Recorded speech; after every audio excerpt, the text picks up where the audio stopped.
Guys এই মুহূৰ্তত এটা বিগ ব্ৰেকিং নিউজ আপোনালোকৰ সন্মুখত মই লৈ আহিছোঁ। বহুত জল্পনা কল্পনাৰ পিছত ফাইনেলি অসমৰ মাননীয় মুখ্যমন্ত্ৰী ডক্টৰ হিমন্ত বিশ্ব শৰ্মা ডাঙৰীয়াই এটা বহুত গুৰুত্বপূৰ্ণ ভাল খবৰ দিলে ৰাজ্যৰ শিক্ষাখণ্ডৰ বাবে।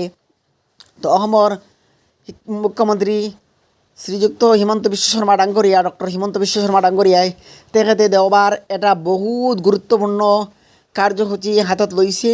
তো কি গুৰুত্বপূৰ্ণ কাম হাতত লৈছে অসমৰ মাননীয় মুখ্যমন্ত্ৰী ডক্টৰ হিমন্ত বিশ্ব শৰ্মা ডাঙৰীয়াই আৰু বেঞ্চাৰ শিক্ষকসকলৰ বাবে অৰ্থাৎ প্ৰাদেশিকীকৰণৰ বাবে অৰ্থাৎ প্ৰভিঞ্চিয়েলাইজেশ্যনৰ বাবে কি গুৰুত্বপূৰ্ণ ষ্টেপ হাতত লৈছে আপোনালোকৰ সন্মুখত মই লৈ আহিছোঁ সবিশেষভাৱে। দেওবাৰ যদিও আমাৰ বাবে ফলপ্ৰসূ দিন, ৰাজ্যৰ শিক্ষাখণ্ডৰ সৈতে সম্পৰ্কিত বিভিন্ন বিষয়ত আজি কাৰ্যালয়ত কেইবাখনো গুৰুত্বপূৰ্ণ বৈঠকত অংশগ্ৰহণ কৰি পৰ্যালোচনা কৰোঁ। আদৰ্শ বিদ্যালয় সংগঠনৰ প্ৰথম বৈঠকত বিজ্ঞান আৰু গণিত মেলাৰ আয়োজন, AI অৰিয়েণ্টেশ্যন পৰিৱেশত জোৰ দি যুৱ মনৰ মাজত বৈজ্ঞানিক মনোভাৱ গঢ়ি তোলাৰ ক্ষেত্ৰত গুৰুত্ব প্ৰদান কৰা হয়। অসম বিদ্যালয় শিক্ষক সংস্থাৰ সৈতে আমাৰ চৰকাৰে তেওঁলোকৰ সামগ্ৰিক বিকাশ নিশ্চিত কৰাৰ বাবে গ্ৰহণ কৰা পদক্ষেপৰ বিষয়ে আলোচনা কৰোঁ। কি গুৰুত্বপূৰ্ণ পদক্ষেপ হাতত লৈছে। নাম্বাৰ 3, শিক্ষকসকলৰ দাবীক বিবেচনা কৰি ছুটী আৰু গ্ৰেড বেতনৰ সকলো বিষয়ৰ বাবে গ্ৰহণযোগ্য হোৱাকৈ চৰকাৰে এক ইতিবাচক স্থিতি ল'ব। অৰ্থাৎ শিক্ষকসকলৰ ছুটীৰ বাবে আৰু বেতনৰ বাবে এটা গুৰুত্বপূৰ্ণ সিদ্ধান্ত, ইতিবাচক এটা পজিটিভ ষ্টেপ ল'ব। আৰু বিদ্যালয় প্ৰাধিকৰণৰ সম্পৰ্কীয় কেবিনেট উপ সমিতিৰ সৈতে হোৱা বৈঠকত আমি প্ৰাধিকৰণৰ অৰ্থাৱলী আৰু ইয়াক ৰূপায়ণৰ বিভিন্ন পন্থা সম্পৰ্কে আলোচনা কৰোঁ। লগতে বিষয়াসকলক ইয়াৰ বাবে ডাটা ভেলিডেশ্যন ত্বৰান্বিত কৰিবলৈ নিৰ্দেশ দিয়ে। আৰু প্ৰাধিকৰণৰ সম্পৰ্কীয় কেবিনেটৰ এটা উপ সমিতি গঠন কৰিছে। অৰ্থাৎ বহু জল্পনাৰ পিছত ফাইনেলি প্ৰভিঞ্চিয়েলাইজেশ্যনৰ বাবে অৰ্থাৎ বহু শিক্ষকসকলৰ প্ৰাদেশিকৰণৰ বাবে অসম চৰকাৰে এটা গুৰুত্বপূৰ্ণ ষ্টেপ লৈছে।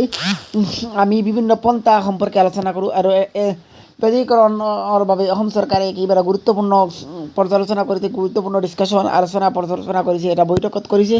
লগতে বিষয়াসকলক ইয়াৰ বাবে ডাটা ভেলিডেশ্যন ত্বৰান্বিত কৰিবলৈ নিৰ্দেশ প্ৰদান কৰিছে আৰু এটা ইনষ্ট্ৰাকশ্যন প্ৰদান কৰিছে তেওঁলোকে, যাতে বিষয়াসকলক ডাটা ভেলিডেশ্যনৰ বাবে আমি শক্তিশালী, ক্ষমতাপূৰ্ণ আৰু নিয়োগক যোগ্যতাক মূল গুৰুত্বৰ ক্ষেত্ৰ হিচাপে একত্ৰিত কৰি তথ্যসকলে অংশীদাৰৰ প্ৰয়োজনীয়তাৰ প্ৰতি খেয়াল ৰাখি এক শিক্ষা ব্যৱস্থা গঢ়ি তুলিবলৈ প্ৰতিশ্ৰুতিবদ্ধ। আৰু এক শক্তিশালী, এটা ষ্ট্ৰং, পাৱাৰফুল যোগ্যতাৰ মূল গুৰুত্বৰ ক্ষেত্ৰ হিচাপে একত্ৰিত কৰি তথা সকলো অংশীদাৰৰ প্ৰয়োজনৰ প্ৰতি খেয়াল ৰাখি এক শিক্ষা ব্যৱস্থা গঢ়ি তুলিবলৈ প্ৰতিশ্ৰুতিবদ্ধ কৰিছে অসম চৰকাৰে।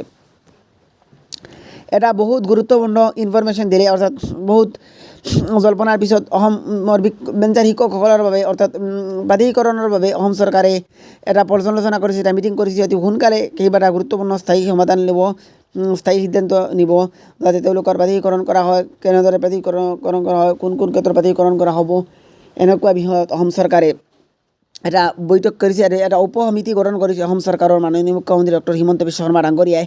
আৰু অতি সোনকালে এই বিষয়ে আলোচনা কৰিব। আৰু বিদ্যালয়ৰ সংগঠন, বিদ্যালয়ৰ শৈক্ষিক অৱস্থা আৰু শিক্ষক সংস্থাৰ লগত মিটিং কৰিব আৰু তেওঁলোকৰ কি ছুটী আৰু গ্ৰেড বেতনৰ সকলো বিষয়ৰ বাবে অসম চৰকাৰে গুৰুত্বপূৰ্ণ পদক্ষেপ নিব। তো এনেকুৱা ধৰণে শিক্ষামূলক চাকৰি সম্বন্ধীয় সকলো ধৰণৰ বাতৰি পোৱাৰ বাবে কাইণ্ডলি মোৰ YouTube channel educational news subscribe কৰি লগতে থকা নটিফিকেশ্যন অল অপশ্যনত ৰাখিব। যেতিয়া মই ভিডিঅ' আপলোড কৰিব তেতিয়া আপোনালোকে পাই যাব। Thank you all of U.